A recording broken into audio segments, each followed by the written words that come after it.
আপনাদের ছোট ভাই নিয়ন্ত্রিত শীতাতপ ঘরে না থেকে আপনারা বাইরে নামেন, বাইরে বের হন, বের হয়ে দেখেন যে আসলে কার কি প্রয়োজন। আপনারা কার প্রয়োজন আপনারা জানেন না। এখন আমাদের আপুদের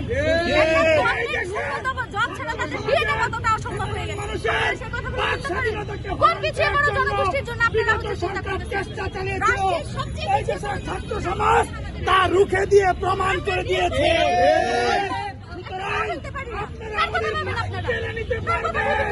আমাদের মুখে আমরা ওটা মানিনি, মানবো না। আমাদেরকে 35 দিতে হবে, অস্থায়ীভাবে হলেও দিতে হবে। আমাদেরকে চাকরিতে বসার সুযোগ দিতে হবে। দর্শকের চাকরিতে আবেদনের বয়সসীমা জনপ্রশাসন সরকার কমিশনের সুপারিশ অনুযায়ী নারীদের ক্ষেত্রে 37 বছর বাস্তবায়নের দাবিতে নারীরা এবং পুরুষদের ক্ষেত্রে 35 বছরের দাবিতে পুরুষরা, তারা কিন্তু আবার আমরা দেখছি শিক্ষার্থী সমাবেশের মাধ্যমে জাদুঘরের সামনে জড়িত হয়েছে। কত বছরের আন্দোলন, কত এটা দীর্ঘ 12 বছর যাবৎ আন্দোলন চলমান। আপনারা জানেন যে আওয়ামী লীগ সরকার আমাদেরকে দমিয়ে রাখতে চেয়েছিল মামলা হামলায়। আমরা এর পরিপ্রেক্ষিতে বর্তমান ছাত্র জনতা সরকার সময়ে আমরা অত্যন্ত ব্যথিত যে আমাদের 35কে অপেক্ষা করে ফ্যাসিস্টের মতো বিভ্রান্তি সৃষ্টি বিভক্ত করার জন্য 32 দিয়েছে। এটা ছাত্র সমাজ ভিলের সাথে প্রত্যাখ্যান করেছে।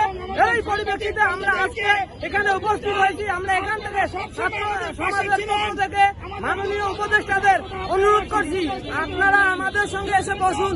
আমরা একটা প্রতিনিধি টিম আপনাদের সঙ্গে বসে আমাদের 35-এর দাবি, দীর্ঘ 12 বছর আন্দোলন আমরা আর করতে চাই না, আমরা সমাধান চাই। এজন্য আপনাদের সাক্ষাৎ চাই। কিন্তু আপনারা দেখেন যে এই সময় আমাদের মাইক কেড়ে নিয়েছে। আমরা মনে করি এটা ফ্যাসিস্টের যে আওয়ামী লীগ সরকার যেমন ভাবে আমাদেরকে হামলা মামলা দিয়ে আটকে রাখতেছিল, সেরকম একটা অংশ যে আমাদের মুখের ভাষা কেড়ে নেওয়ার জন্য মাইক কেড়ে নেওয়া হয়েছে। তবে আমরা স্পষ্ট বলতে চাই যে আমরা এই দেশের সন্তান, আমরা এই মা মাটির সন্তান।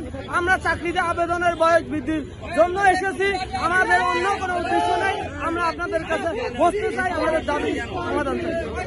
দর্শকের ঠিক যেমন 35 জনপ্রশাসন সংস্কারের কমিশনের সুপারিশ বাস্তবায়ন চেয়ে তারা কিন্তু এখানে অবস্থান করছিলেন এবং একটি পর্যায়ে জানা যায় তাদের মাইকটি নাকি কেড়ে নেওয়া হয়েছে। আসলে মাইকের কি হয়েছে? মাইক কি হয়েছে? মাইক কেছে? মাইক পুলিশ নিয়ে গেছে। হ্যাঁ, মাইক পুলিশ নিয়ে গেছে। কেন? আমাদের মাইক পুলিশ নিয়ে গেছে। এখানে ওরা সমাবেশ করতে দেবে না। আমরা শান্তিপূর্ণভাবে সমাবেশ করতে চেয়েছি, পুলিশ আমাদের সমাবেশ করার জন্য বাধা দিচ্ছে। পুলিশকে এর জন্য জনগণ পিটায়, আবারও পিটান খাবে পুলিশ।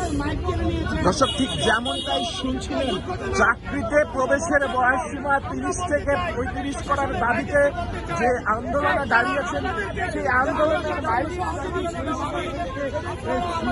হয়ে গেছে। দর্শক সেটি কিন্তু জানাচ্ছিলেন আন্দোলনকারীরা যে তাদের মাইক নাকি পুলিশ কর্তৃক হাতিয়ে নেওয়া হয়েছে, সেটাই কিন্তু জানাচ্ছিলেন। দর্শক চাকরিতে প্রবেশের আবেদনের বয়সসীমা 30 থেকে 35-এর দাবিতে যে আন্দোলন চলছে, সেই আন্দোলনে আপনাদের সাথে সরাসরি যুক্ত ছিলাম রাজধানীর জাদুঘরের সামনে থেকে।